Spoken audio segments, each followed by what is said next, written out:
आप में कितना दम है वो आपको प्रूव करना पड़ता है एम्बेसी ऑफिसर के सामने। जब तक वीज़ा मिलेगा नहीं तब तक छोड़ेंगे नहीं। अगर वो आंसर उसके दिल को लग गया कि हाँ भाई बंदा सच बोल रहा है,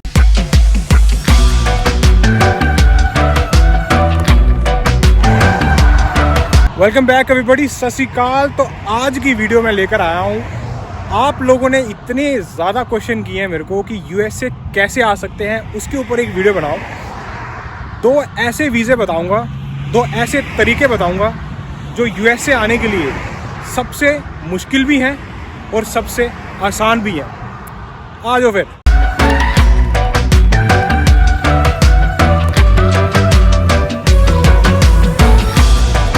तो अगर आप भी अमेरिका आना चाहते हो और ये नज़ारे देखना चाहते हो तो ऐसे दो वीज़े जो मैं कहता हूँ आपकी क्रेडिबिलिटी के ऊपर डिपेंड करता है। अगर आप नहीं चाहते कि किसी के ऊपर डिपेंड होके आना है, अपने बलबूते पे आना है, तो ये दो वीज़े भाई कहीं नहीं गए। आप में दम है तो आपको मिलेगा ही मिलेगा। ये मेरे से लिख के ले लो।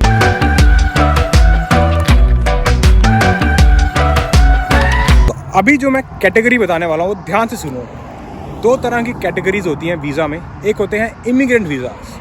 इमिग्रेंट वीज़ास मतलब जैसे कोई इंडिया में आदमी था या कोई लड़की थी या लड़का था, उसने शादी कर ली किसी यूएस सिटीज़न से, लड़की या लड़के से, तो उन लोगों को मिलता है इमिग्रेंट वीज़ा इंडिया से यूएस से आने के लिए। और दूसरी कैटेगरी होती है नॉन इमिग्रेंट वीज़ा, जिसकी मैं आज बात करने वाला हूँ। नॉन इमिग्रेंट वीज़ा कैटेगरी का मतलब होता है कि यूएसए में आप किसी पर्पस से आ रहे हो। फॉर एग्जांपल, आप किसी बिजनेस पर्पस से आ रहे हो, आप पढ़ने के लिए आ रहे हो, या फिर कोई और पर्पस हो सकता है। ये सब कैटेगरी आती है नॉन इमिग्रेंट में। और इमिग्रेंट कैटेगरी का मतलब है कि आप यहाँ पे सेटल होने के लिए आ रहे हो। तो ये तो डिफरेंस मैं आपको बता चुका हूँ। अब बात करेंगे कि नॉन इमिग्रेंट कैटेगरी में ऐसे दो वीज़े जो आपको आसानी से मिल सकते हैं।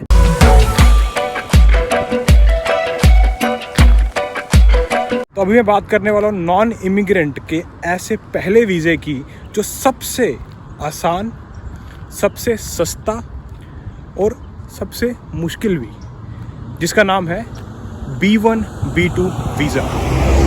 इसमें B1 का मतलब होता है आप यूएसए किसी बिजनेस पर्पस से आ रहे हो, और B2 का मतलब होता है कि आप यूएसए किसी टूरिज्म पर्पस से आ रहे हो।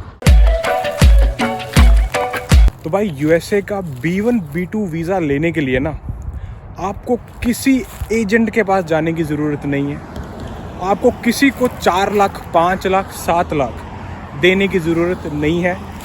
इसकी कॉस्ट सिर्फ, आपको मैं बताऊंगा ना, आप हैरान रह जाओगे। और जिस हिसाब से लोग इंडिया में लूट रहे हैं ना, मतलब वो नरक में जाने वाले भाई। तो इस B1 B2 वीज़ा की कॉस्ट है सिर्फ और सिर्फ 12,800 रुपये। US डॉलर की बात करूं तो $160 लगते हैं भाई, अगर आपको US B1 B2 visa processing में जाना है, इस वीज़ा को लेना है। तो सबसे सस्ता वीज़ा यही है जो मैंने आपको ऑलरेडी बता दिया, US B1 B2। इस वीज़ा को लेने के लिए ना काफ़ी लोग बोलते हैं यार वो वाला एजेंट कर लो, फलाना एजेंट कर लो, ये कर लो, वीज़ा दिलवा देगा, हो जाएगा। तो किसी भी एजेंट में दम नहीं है कि आपको वो B1 B2 वीज़ा दिलवाए। ऐसा इसलिए क्योंकि यूएसए की एम्बेसी जो है ना, वो एक ऐसी एम्बेसी है जिसमें आपको उनके सामने खड़े होकर इंटरव्यू देना पड़ता है। वहाँ पे कोई एजेंट नहीं जाता है, आपको खुद जाना होगा। क्या पर्पस है आपका यूएसए जाने का वो उनको बताना है। अगर वो एम्बेसी ऑफिसर मान गया तो भाई कोई बंदा नहीं है या इस वर्ल्ड में जो आपका वीज़ा रिजेक्ट कर सके। अगर वो एम्बेसी ऑफिसर नहीं माना तो कोई बंदा नहीं है इस दुनिया में जो आपको वीज़ा दे सके।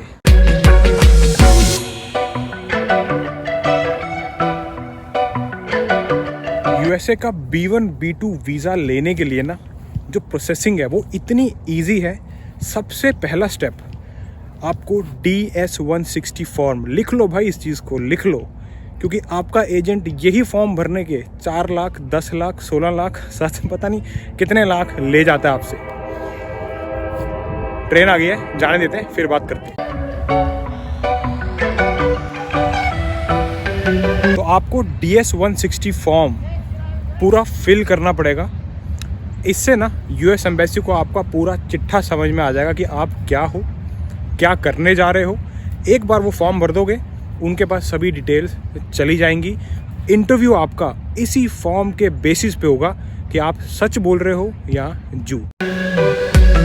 जब आप DS-160 फॉर्म पूरा फिल कर देते हो, इसके बाद अगला प्रोसेस होता है आपको $160 की जो फीस है वो जमा करानी है। उससे होगा क्या, आपको आपके बायोमेट्रिक्स मतलब फिंगरप्रिंट्स, अपॉइंटमेंट वो मिलेगी।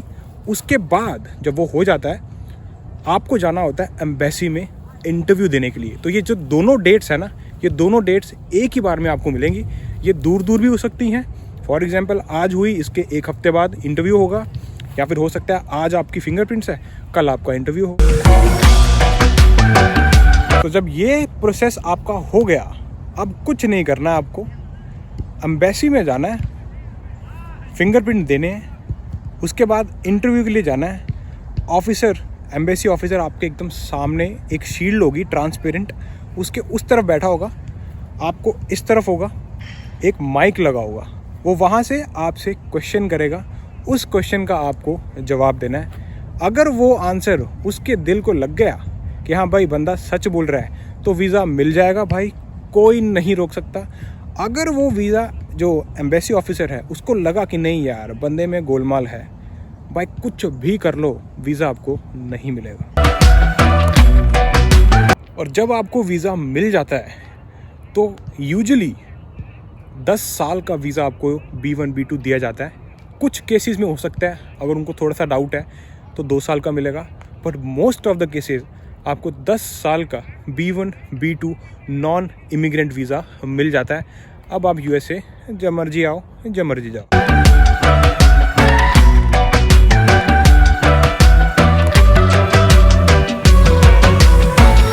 तो देख रहे हो कितना इजी प्रोसेस है USA का B1 B2 वीज़ा लेने के लिए।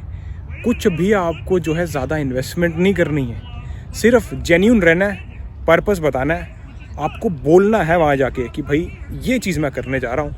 उस बंदे को पसंद आ गई तो आराम से मिल जाए। अब चलते हैं दूसरे कैटेगरी पे, जो कि दूसरे नंबर पे वीज़ा मैं आपको बताने वाला हूँ, जो कि सबसे मुश्किल भी और सबसे आसान भी है, लेकिन इसमें इन्वेस्टमेंट थोड़ी सी ज़्यादा होती है। तो B1 B2 वीज़ा की ओवरऑल कॉस्ट की मैं बात करूँ तो 12,800 रुपये हो गए आपके खाली वीज़ा प्रोसेसिंग फ़ी के। प्लस अब आपने इंटरव्यू में जाना है तो भाई दिल्ली जाओगे, मुंबई जाओगे या चेन्नई जाओगे, जहाँ पे भी आपको स्लॉट मिलेगा उसके लिए फ़्लाइट पे जाना पड़ेगा या फिर ट्रेन पे जाना पड़ेगा, वो आपके ऊपर, उसका खर्चा ऐड कर लो। साथ में वहाँ जाके होटल में रहना पड़ेगा, उसका खर्चा ऐड कर लो। तो करीब मैं आप मोटा खर्चा बताऊँ तो 30,000 रुपये के अंदर आपको ये वीज़ा आराम से मिल सकता है। और अगर हाँ आपने किसी एजेंट की गाइडेंस ली है, अच्छे एजेंट भी मार्केट में है, वो आपको ढूंढना पड़ता है जिनकी फ़ीस 10,000 से 15,000 के बीच में होगी। अगर उनकी गाइडेंस लेते हो तो मैं बोलता हूँ 50,000 के अंदर अंदर काम निपट जाना चाहिए। अब बात करते हैं दूसरे वीज़ा की। ये भी नॉन इमिग्रेंट वीज़ा है, मैं तो बोलता हूँ बेस्ट वीज़ा है, और इसका नाम है F1 स्टूडेंट वीज़ा। ये दोनों वीज़े जो मैं आपको बता रहा हूँ ना, B1 B2 और F1, ये आपकी क्रेडिबिलिटी के ऊपर है। आपकी जो बोलते हैं ना, वो आप में कितना दम है वो आपको प्रूव करना पड़ता है एम्बेसी ऑफिसर के सामने, फिर ये दोनों वीज़ा आपको जो है मिलते हैं। F1 वीज़ा मैंने सेकंड नंबर पे इसलिए रखा क्योंकि ये एक लंबा प्रोसेस है, करीब करीब 6 महीने मान के चलो इसमें आपको लगने वाले हैं। लेकिन एक बार मिल गया ना भाई, तो बोलता हूँ इससे बेस्ट वीज़ा और कोई नहीं है। प्लस इसकी कॉस्ट मैं बोलूँगा थोड़ा सा महंगा है, इतना महंगा नहीं जितना मार्केट बताती है आपको। एजेंटों के पास जाओगे भाई इतना लगेगा, इतना लगेगा, वैसा कुछ नहीं। आज मैं आपको बताने वाला हूँ F1 वीज़ा का प्रोसेस क्या है, ओवरऑल कॉस्ट क्या है, ताकि आपके डाउट ही क्लियर हो जाए। तो सबसे पहले F1 वीज़ा लेने के लिए ना आपको कॉलेजेस में अप्लाई करना पड़ता है। अब एग्जांपल देता हूँ, आपने किसी 5 कॉलेज में अप्लाई किया और हर एक कॉलेज की फ़ीस थी $50। तो 5 कॉलेजेस में आप अप्लाई कर रहे हो तो करीब करीब होगी $250 प्लस जब आपको एक्सेप्टेंस आ गया किसी एक कॉलेज से या फिर 5 कॉलेजेस से, फिर आपको एक कॉलेज सेलेक्ट करना है, आपको वो I-20 देते हैं। उसमें आपका ना सेविस आईडी एक नंबर रहता है। सेविस का मतलब होता है student and exchange visitor information system.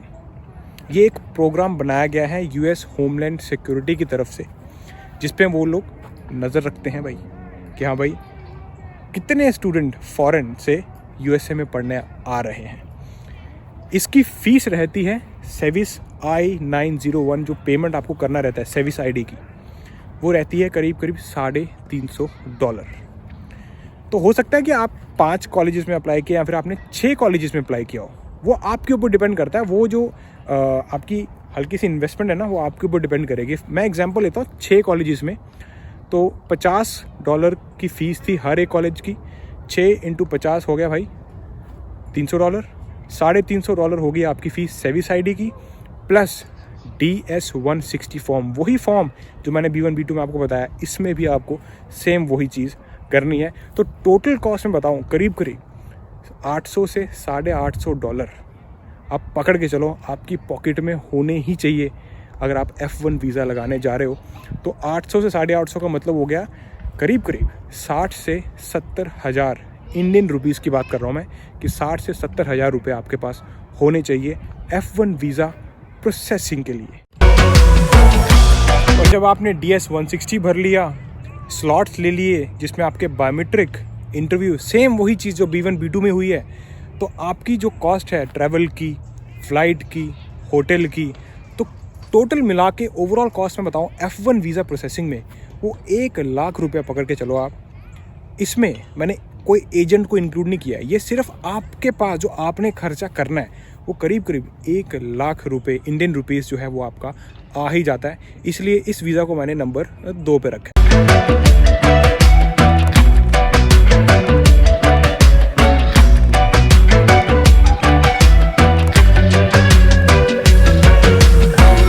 F1 visa में भी आपको एम्बेसी में जाना है, वीज़ा ऑफिसर के सामने खड़ा होना है, आंख में आंख डाल के बात करनी है फुल कॉन्फिडेंस के साथ। वो जो पूछेगा उसका आंसर आपको देना है, बताना है कि आप क्या पढ़ने जा रहे हो, आपका क्या पर्पस है। अगर वो बंदा इम्प्रेस हो गया तो भाई वीज़ा मिल जाएगा, कोई नहीं रोक सकता। अगर उसको लगा कि यार मज़ा नहीं आया, सच बोल रहा हूँ मैं, वो उनके मूड पे रहता है, वो चेक करते हैं बंदे को कि हाँ भाई क्या करने जा रहे हो। अगर वो उसको लगा कि नहीं मज़ा नहीं आया तो वीज़ा नहीं मिलेगा। अब ना एक टिप मैं आपको देता हूँ, जब कभी भी आपको लगता है ना यार अरे नहीं मिला तो अब क्या करें, तो नवाजुद्दीन सिद्दीकी की एक मूवी है जिसमें वो पहाड़ तोड़ता है और वो हमेशा बोलता है ना, जब तक तोड़ेगा नहीं तब तक छोड़ेगा नहीं। तो वैसे ही जितने भी स्टूडेंट इस वीडियो को देख रहे हैं जिनको USA में आना है, पढ़ने आना है, तो भाई जब तक वीज़ा मिलेगा नहीं तब तक छोड़ेंगे नहीं, ऐसी मेंटालिटी बना लो, मिलेगा ही मिलेगा वीज़ा। कॉन्फिडेंस ऐसा रखना कि मतलब एम्बेसी ऑफिसर देखते बोले हाँ भाई ये बंदा जाने लायक है।